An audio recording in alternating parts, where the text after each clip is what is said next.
東大排檔宵夜有多豐富？喂老細，過嚟食嘢，想食啲咩啊？有咩撚手嘢食啊？推介啲嚟試下。撚手嘢啊？咁乾炒牛河、炒田螺、炒花甲、炒米粉、撲撐、三絲炒麵、炭燒生蠔、魚生咁咯。咁有啲咩粥食啊？粥啊，粥都有幾款嘅，生滾粥、砂鍋粥、豬雜粥、鹹骨粥、艇仔粥、海鮮粥、魚片粥、泥鯭粥，就呢幾款粥咯。有冇啲野味啲、香口啲嘅咧？香口啲啊？咁椒鹽魷魚、椒鹽排骨、椒鹽禽渠、椒鹽鴨下巴、椒鹽瀨尿蝦、鐵板豬潤、鐵板生腸、鐵板牛肉，呢啲夠唔夠香口啊？咁仲有冇啲脆口啲噶？脆口啲啊？咁就係煎炸嘢啦。煎炸嘢嘅話就炸雞翼、炸饅頭、炸牛奶、炸雲吞、煎餃、煎麵、煎粟米餅、煎蘿蔔糕。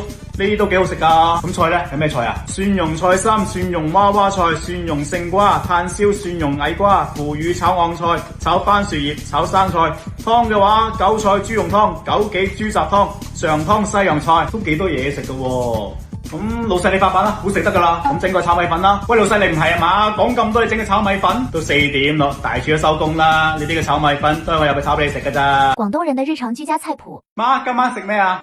今晚啊？咁去市場買個豬肉咯，整個大頭菜蒸豬肉，釀個辣椒，釀個苦瓜，蒸個水蛋，再炒番薯葉，仲有冇其他呢？咁梅菜蒸肉餅啦，再嚟個荷蘭豆炒臘腸，蒸條魚，再炒個昂菜，聽起身唔錯喎。仲有冇啊？咁不如買條排骨翻嚟試一蒸啦，再整個薯仔炆雞，番茄炒蛋，蒜蓉生菜，諗起身都好食啊！仲有冇其他呢？咁買嚿魚腩咧，榨菜蒸魚腩，再嚟個白灼蝦，煎嘅雞蛋，再炒個菜心，都好喎。